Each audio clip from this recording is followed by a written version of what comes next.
Hello friends, welcome back to my YouTube channel. Friends, आज के इस वीडियो लेक्चर में हम प्राचीन इतिहास से कुछ ऐतिहासिक स्रोत है जिनसे संबंधित पिछले कुछ एग्ज़ामों में प्रश्न पूछे गए हैं और आगे भी पूछे जाने की संभावना है और ये टॉपिक बहुत ही इम्पोर्टेंस है। इस टॉपिक को इम्पोर्टेंस को देखते हुए हमने इस वीडियो बना रहा हूँ। फ्रेंड्स, आप इस वीडियो को ध्यान से देखें और इसे 2 से 3 बार देखें जिससे कि आपको हर एक चीज़ याद हो जाए आसानी से। आइए शुरुआत करते हैं। आज का पहला प्रश्न है कि बीते हुए युगों यानी समय की घटनाओं के संबंध में जानकारी देने वाले स्रोत को क्या कहा जाता है? तो ऐतिहासिक स्रोत। ठीक है। अगला है प्रश्न कि निम्नलिखित में से कौन सा कथन सही है?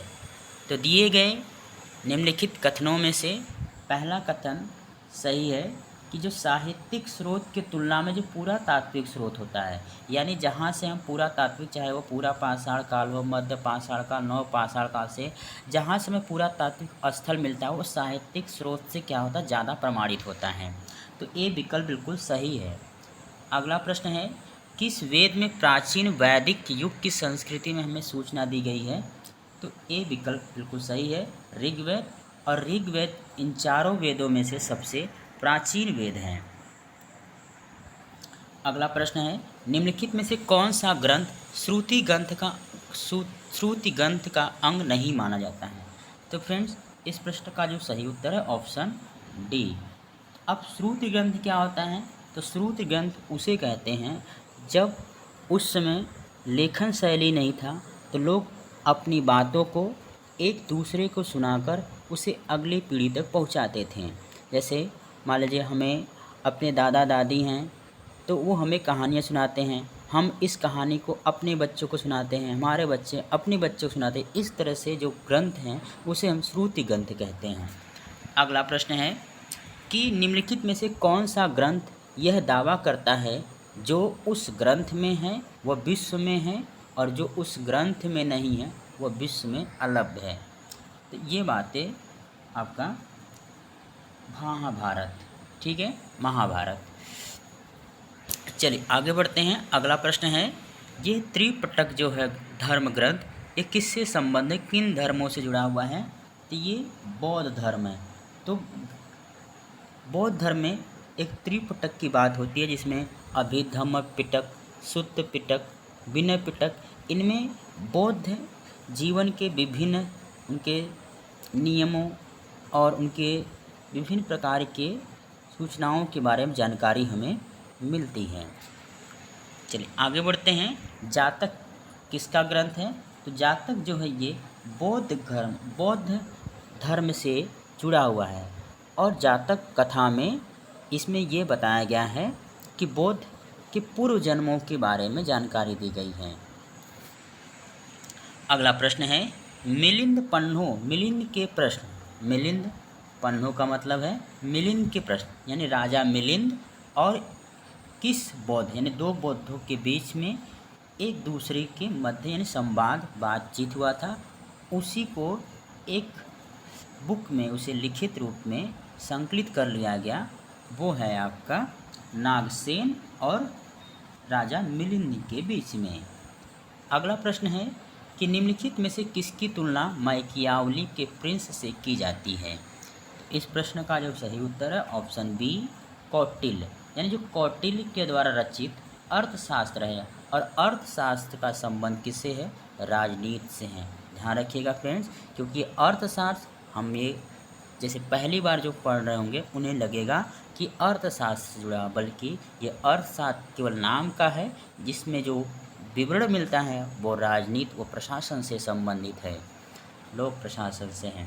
अगला प्रश्न है कौटिल्य के अर्थशास्त्र किस पहलू पर प्रकाश डालता है? तो ये है आपका राजनीति नीतियाँ से। चलिए आगे बढ़ते हैं। कल्हड़ की पुस्तक का नाम क्या है? तो राजतरंगिणी जो है ये कल्हड़ द्वारा रचित पुस्तक है। अगला प्रश्न है कि अष्टधाई किसके द्वारा लिखा गया है? तो अष्टधाई के लेखक हैं पाणिनि। बी विकल्प बिल्कुल सही उत्तर है। आगे बढ़ते हैं अगले प्रश्न की तरफ। महाभाष्य के रचनाकार का नाम क्या है? तो पतंजलि। तो दर्शन शास्त्र के ये हैं आपके पतंजलि इसके रचनाकार हैं। अगला प्रश्न है कि कालिदास द्वारा रचित मालविकाग्निमित्र नाटक का नायक कौन है? तो इस प्रश्न का जो सही उत्तर ऑप्शन सी अग्निमित्र। अग्निमित्र यानी जो मालविकाग्निमित्र नाटक है उसमें ये क्या है, नायक यानी हीरो है। अगला प्रश्न है कि हर्षचरित किसके द्वारा लिखी गई है? तो हर्षचरित जो है बाणभट्ट, ठीक है, बाणभट्ट द्वारा लिखी गई है। अगला प्रश्न है कि विक्रमार्कचरित के रचनाकार का नाम क्या है? ये बिल्हड़ के द्वारा, यानी दो नाम है कि एक कल्हड़ है एक बिल्हड़ है, तो बिल्हड़ का जो है वो है विक्रमार्कचरित्र, ठीक है। चलिए आगे बढ़ते हैं। चंद्रबरदाई द्वारा रचित ग्रंथ के क्या नाम है? तो वह है पृथ्वीराज रासो। अगला प्रश्न है कि निम्नलिखित में से कौन सिकंदर के साथ भारत आने वाला इतिहासकार नहीं था? तो इनमें से जो था पहले उन्हें देख लीजिए। तो इनमें एरिस्टोबुलस, एनासिक्रिटस और नियार्कस, ये तीनों ही सिकंदर के साथ आने वाले इतिहासकार थे। और जो नहीं है वो है हेरोडोटस, और हेरोडोटस को ही इतिहास के पितामह कहे जाते हैं। अगला प्रश्न है कि निम्नलिखित में से किस विदेशी यात्री ने भारत का दौरा सबसे पहले किया था? तो दिए गए विकल्प में मेगास्थनीज जो है वो फायान, हेनसांग और इत्सिंग से पहले आया हुआ था। मेगास्थनीज का हमें जान जो है ये चंद्रगुप्त मौर्य के समय का है, और जो फाहयान है ये चंद्रगुप्त द्वितीय के समय का यानी गुप्त साम्राज्य के समय का है, और हेनसांग जो है वर्धन काल यानी वर्धन वंश के समय, हर्षवर्धन के समय आया हुआ था, ठीक है। आगे बढ़ते हैं अगले प्रश्न की तरफ। मेगास्थनीज की पुस्तक का नाम क्या है? तो इंडिका किसके द्वारा रचित है? तो वह है मेगास्थनीज। अगला प्रश्न है कि जियोग्राफिया की रचना किसने की थी? तो जियोग्राफिया की रचना किसने की है? विकल्प सी बिल्कुल सही है, स्ट्रैबो। अगला प्रश्न है कि प्लिनी की पुस्तक का नाम क्या है? तो नेचुरलिस हिस्टोरिया जो पुस्तक के रचनाकार कौन है? रचनाकार तुरंत प्लिनी है। अगला प्रश्न है कि पेरिप्लस ऑफ एरिथ्रेशियन की रचना किसने की थी? इस प्रश्न का जो सही उत्तर ऑप्शन सी अज्ञातनामा, यानी किसी कोई जानकारी नहीं मिलती इस लेखक के बारे में, यूनानी लेखक है ये। अगला प्रश्न है कि फायान कहाँ का निवासी था? तो फायान, हेनसांग, इत्सिंग ये सभी कहाँ के निवासी थे? ये हैं आपके चीन के। कहाँ के निवासी हैं? चीन के। और फायान किसके समय आया था? चंद्रगुप्त द्वितीय के समय आया था, जिसे विक्रमादित्य भी कहते हैं। अगला प्रश्न है कि फायान किसके शासनकाल में आया था? तो फायान किसके शासनकाल में आया था? चंद्रगुप्त द्वितीय, जिसे विक्रमादित्य कहते हैं क्योंकि उन्हें विक्रमादित्य की उपाधि धारण की रखी थी। अगला प्रश्न है कि हर्षवर्धन के समय कौन सा चीनी यात्री आया था? हर्षवर्धन के बारे में बताया कि अभी हेनसांग इसके शासनकाल में आया हुआ था। अगला प्रश्न है कि 9वीं सदी में भारत आए अरब यात्री सुलेमान ने किस साम्राज्य को रोहमा कहकर संबोधित किया था? तो इस प्रश्न का जो सही उत्तर है ऑप्शन ए पाल वंश। अगला प्रश्न है कि अल्बोरेनी किसके शासनकाल में इतिहासकार आया था? तो ये मोहम्मद गजनबी के समय आया था, ठीक है। अगला प्रश्न है कि यात्री इब्न बतूता कहाँ से आया था? तो ये अफ्रीका महाद्वीप के मोरक्को देश से आया हुआ था। अगला प्रश्न है कि दक्षिण अफ्रीकी यात्री इब्न बतूता किसके शासनकाल में भारत आया था? तो पहला अरब यात्री भारत में पहला अरब आक्रमणकारी कह रहे हैं दक्षिणी अफ्रीकी यात्री इब्न बतूता किसके शासनकाल में आया था? तो मोहम्मद बिन तुगलक के समय, तुगलक वंश में। अगला प्रश्न है कि फारस के सुल्तान मिर्जा शाहरुख के राजदूत अब्दुल रज्जाक ने किस विजयनगर सम्राट के शासनकाल में विजयनगर की यात्रा की थी? तो इस प्रश्न का जो सही उत्तर है ऑप्शन बी देवराय द्वितीय। अगला प्रश्न है कि भारतीय पुरातत्व सर्वेक्षण की स्थापना कब की गई थी? तो इस प्रश्न का जो सही उत्तर है ऑप्शन डी 1861 में। अगला प्रश्न है कि भारतीय पुरातत्व का जनक यानी the father of Indian archaeology किसे कहा जाता है? तो ए विकल्प बिल्कुल सही है, अलेक्जेंडर कनिंघम। अगला प्रश्न है कि निम्नलिखित विद्वानों में हड़प्पा सभ्यता का सर्वप्रथम खोजकर्ता थे। तो हड़प्पा सभ्यता कब खोज की गई थी? तो ये 1921 में की गई थी और जिसके खोजकर्ता हैं दयाराम साहनी। अगला प्रश्न है कि हड़प्पा सभ्यता की खोज कब की गई थी? तो हड़प्पा सभ्यता की खोज 1921 में की गई थी और किसने की थी? दयाराम साहनी ने। अगला प्रश्न है कि सिंधु घाटी सभ्यता को खोज निकालने में जिन दो भारतीयों का नाम जुड़ा है वे हैं दयाराम साहनी और रखालदास बनर्जी, से हम आर.डी. बनर्जी ने। तो दयाराम साहनी ने 1921 में हड़प्पा सभ्यता की खोज की थी और रखालदास बनर्जी जो है 1922 में मोहनजोदड़ो की खोज की थी। अगला प्रश्न है कि हड़प्पा एवं मोहनजोदड़ो की पुरातात्विक खुदाई के प्रभारी कौन, यानी किसकी जिम्मेदारी दी गई थी? तो सर जॉन मार्शल को। अगला प्रश्न है कि न्यूमिस्मेटिक्स क्या है? तो न्यूमिस्मेटिक में किसका अध्ययन किया जाता है? तो सिक्कों और धातुओं का अध्ययन किया जाता है। बी विकल्प बिल्कुल सही उत्तर है। अगला प्रश्न है कि एशिया माइनर स्थित बोगाज कोई का महत्व इसलिए है कि वहाँ से जो अभिलेख प्राप्त हुए हैं उनमें 4 वैदिक देवताओं का उल्लेख मिलता है। कौन कौन? इंद्र, वरुण, मित्र, नासत्य। ठीक है। अगला प्रश्न है कि अशोक के शिलालेखों को पढ़ने वाला प्रथम अंग्रेज कौन था? तो जिसने शिलालेख को पढ़ने में सक्षम वो है जेम्स प्रिंसेस। अगला प्रश्न है कि अशोक के अधिकांश अभिलेख किस भाषा व लिपि में हैं? तो ए विकल्प बिल्कुल सही उत्तर है, प्राकृत और ब्राह्मी लिपि में। चलिए आगे बढ़ते हैं। अगला प्रश्न है कहाँ से अशोक के द्विभाषाई ग्रीक एवं अरमाइक अभिलेख प्राप्त हुए हैं?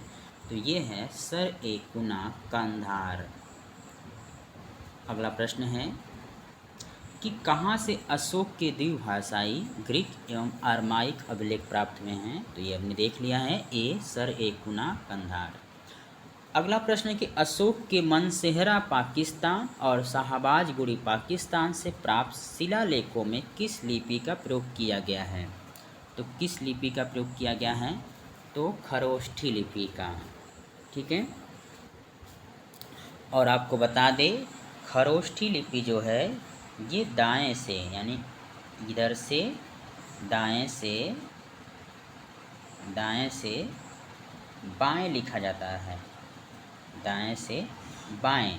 जबकि जो ब्राह्मी लिपि है ये बाएं से इधर बाएं हो जाएगा आपका, बाएं से दाएं तरफ लिखा जाता है कुछ इस तरह से, और खरोष्ठी लिपि इस तरह के से।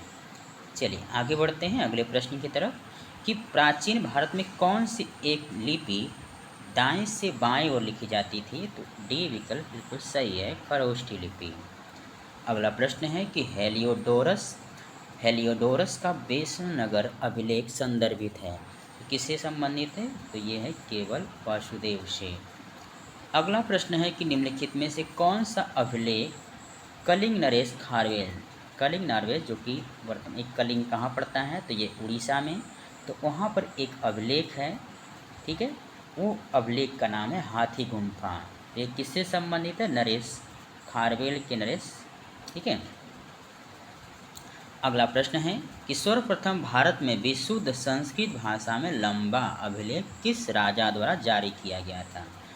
इस प्रश्न का जो सही उत्तर है ऑप्शन बी, सख्त क्षत्रप रुद्रदामन द्वारा। अगला प्रश्न है कि काव्य शैली का प्राचीनतम नमूना किसके अभिलेख में मिलता है? तो ये हमें जानकारी रुद्रदामन के अभिलेख से प्राप्त होता है। नेक्स्ट क्वेश्चन, निम्नलिखित में से किस अभिलेख में चंद्रगुप्त मौर्य और अशोक दोनों का उल्लेख किया गया है? तो इनमें रुद्रदामन जूनागढ़ अभिलेख। तो जूनागढ़ अभिलेख कहाँ पर है? तो गुजरात में है। अगला प्रश्न है कि समुद्रगुप्त की सैनिक उपलब्धियों का वर्णन किसके अभिलेख उपलब्ध है? तो यह है प्रयाग प्रशस्त अभिलेख, जो कि किससे जुड़ा हुआ है? समुद्रगुप्त से जुड़ा हुआ है। अगला प्रश्न है कि प्रयाग प्रशस्ति अभिलेख का लेखक हरिशेठ, इसके लेखक कौन है? ध्यान रखिएगा, हरिशेठ हैं। ये किस शासक के दरबारी कवि थे? तो ये है समुद्रगुप्त के। ठीक है। अगला प्रश्न है कि मेहरौली यानी मेहरौली कहाँ पर है, तो दिल्ली स्थित लौह स्तंभ का निर्माण किस सदी में हुआ था, तो ये 4th सदी में हुआ था। अगला प्रश्न है दिल्ली के मेहरौली के कुब्बत उल इस्लाम मस्जिद के प्रांगण में स्थित प्रसिद्ध लौह स्तंभ किसकी स्मृति है, ये चंद्र की है। और कुब्बत उल इस्लाम मस्जिद की निर्माण किसने कराया था, तो ये कुतुबुद्दीन ऐबक ने कराया था। अगला प्रश्न है कि सती प्रथा का पहला पुरातात्विक उल्लेख कहाँ पर मिलता है, तो एरड़ अभिलेख से मिलता है। और एरड़ अभिलेख ये मध्य प्रदेश में है, ये समुद्रगुप्त से संबंधित है। चलिए आगे बढ़ते हैं। अगला प्रश्न है कि एरड़ अभिलेख का संबंध किस शासक से है, एरड़ अभिलेख से संबंधित है भानुगुप्त।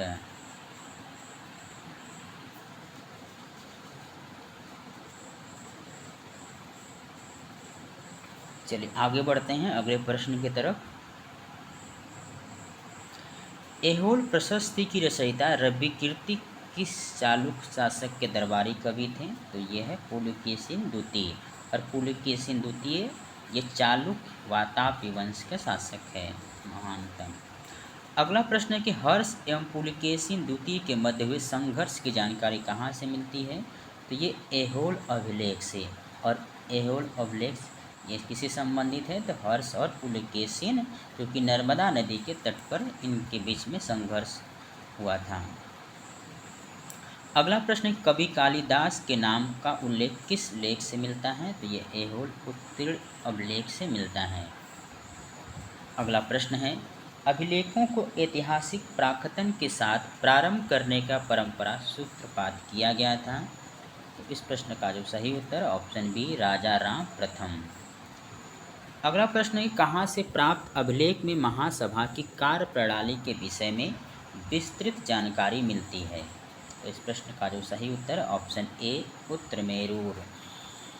अगला प्रश्न है भारत में सिक्कों का प्रचलन कब माना जाता है, तो महाजनपद काल के 600 ईसा पूर्व। अगला प्रश्न है भारत में प्राचीनतम मुद्रा माना किया जाता है आहत सिक्के, तो आहत क्या सिक्के होते हैं, इन्हें भी देख लेते हैं। आहत सिक्के उन्हें कहते हैं एक ऐसे सिक्के जिन्हें हम पंचमार्क कहते हैं, जिनमें एक चित्रकारी किया होता है, यानी किसी जंतु किसी भी चीज़ की चित्रकारी किया होता है और उसमें कुछ लेखन शैली नहीं हुआ करता था। अगला प्रश्न है कि भारत में सर्वप्रथम स्वर्ण मुद्रा किसने चलाई थी, तो इंडो बैक्ट्रियन को हम यूनानी भी कहते हैं, जो कि यूनान से आए हुए थे। निम्नलिखित में से किसने सोने के सर्वाधिक शुद्ध सिक्के किसने जारी किए थे, तो कुषाणों ने। ध्यान रखिएगा सर्वाधिक शुद्ध सिक्के किसने जारी की थी, तो कुषाणों ने। और सातवाहनों के समय जो मुद्रा सर्वाधिक किस धातु की बनी थी, तो शीशे के बने हुए थे। और निम्नलिखित में किस बड़े पैमाने में स्वर्ण सबसे अधिक स्वर्ण मुद्राएं जारी की थी, सोने के सर्वाधिक शुद्ध और बड़े पैमाने पर स्वर्ण मुद्राएं किसे, कुषाण शासकों ने, यानी अत्यधिक कह सकते हैं। तो सोने के सर्वाधिक सिक्के किस काल में जारी किए गए थे, अब इन्हें सर्वाधिक सिक्के और किस शासनकाल में जारी किए थे, तो इस प्रश्न का जो सही उत्तर है ऑप्शन बी गुप्त काल। इसके पिछले प्रश्न को एक बार समझ लीजिए कि बड़े पैमाने पर स्वर्ण मुद्राएं तो कुषाण शासकों ने, और एक है सोने के सर्वाधिक शुद्ध है तो कुषाण, ठीक है, अत्यधिक मात्रा में। और काफ़ी लंबे समय शासनकाल चला था गुप्त काल का, तो सर्वाधिक सिक्के किस काल में जारी हुए थे सोने के, तो ये हैं आपके उत्तर गुप्त काल में। निम्नलिखित में से किस स्थल से रोमन सिक्के मिले हैं, तो ये अरिकमेडू से। अगला प्रश्न है कि भीमबेटका किसके लिए प्रसिद्ध है, तो ये उन गुफाओं में हमें गुफाओं के शैलचित्र की जानकारी मिलती है। और जो भीमबेटका है ये भोपाल के करीब है और मध्य प्रदेश में स्थित है, जिनमें हमें पूरा पाषाणकालीन स्थल की जानकारी मिलती है। और उन गुफाओं में चित्रकला मतलब कोई भी लेखन नहीं मिलता, बिल्कुल चित्रकला मिलती है, क्योंकि पूरा पाषाण काल के समय उसमें जो मानव थे वे केवल चित्रकला जानते थे, उनका एक मनोरंजन के तौर पे था, वो कोई लेखन शैली की जानकारी हमें नहीं मिलती है। अगला प्रश्न है कि प्राचीन काल में भारत के लोग बर्मा को किस नाम से जानते थे। उस समय बर्मा को किस नाम से जाना जाता था, तो ये स्वर्ण भूमि को, स्वर्ण भूमि से। अंकोर वाट कहाँ स्थित है, तो अंकोर वाट ये आपका दक्षिण पूर्व एशिया में कंबोडिया देश में स्थित है। अगला प्रश्न है प्लिनी की मूल कृति नेचुरल हिस्ट्री जो है वो किस भाषा में है, तो लैटिन भाषा में लिखा हुआ है। अगला प्रश्न है कि चचनामा सिंध का इतिहास और मूल रूप में किस भाषा में उल्लेख है, तो ये है अरबी भाषा में। अगला प्रश्न है कि भारत के सांस्कृतिक इतिहास के संदर्भ में इतिवृत्तों, राजवंशी इतिहासों तथा वीर गाथाओं को कंठस्थ करना निम्नलिखित में से किसका व्यवसाय था, तो ये था मागध का। अगला प्रश्न है चीली यात्री सुंग युन ने भारत की यात्रा कब की थी, तो इस प्रश्न का जो सही उत्तर है ऑप्शन ए 518 ईस्वी से 522 तक के मध्य है। अगला प्रश्न है कि महाभारत युद्ध के लिए 3101 ईस्वी में तिथि का उल्लेख निम्नलिखित में से किस अभिलेख में हुआ है, तो पुलिकेशिन द्वितीय के जो अभिलेख है ऐहोल अभिलेख में। अगला प्रश्न है रबातक अभिलेख संबंध किससे है, तो रबातक अभिलेख किससे संबंधित है, ऑप्शन सी यानी कनिष्क से। अगला प्रश्न है कि भारतवर्ष के लिए इंडिया शब्द का प्रयोग सर्वप्रथम किसने किया, तो हिस्ट्री के फादर कहे जाने वाले हेरोडोटस ने। अगला प्रश्न है किसने ब्राह्मी एवं खरोष्ठी लिपियों को उद्वाचित किया है, यानी किसने पढ़ पाया है, तो ऑप्शन डी है जेम्स प्रिंसेस, एक अंग्रेज। अगला प्रश्न है कि और लास्ट है इस वीडियो का क्वेश्चन कि निम्नलिखित में से प्राचीन भारत की कौन सी लिपि जो है दाहिने से यानी दाएं से इस तरफ दाएं से बाएं लिखी जाती थी, तो वह है खरोष्ठी लिपि। और जैसा कि मैंने बताया कि ब्राह्मी लिपि जो है ब्राह्मी लिपि वो बाएं से दाएं लिखी जाती थी। तो फ्रेंड्स ये रहा आपका ऐतिहासिक स्रोत से जो पिछले कुछ एग्ज़ामों में पूछे गए प्रश्न थे और आने वाले समय में आने वाले परीक्षाओं में भी पूछे जाने की संभावना है। ठीक है फ्रेंड्स, तो फिर हम अगले वीडियो लेक्चर मिलेंगे, तब तक के लिए जय हिंद जय भारत।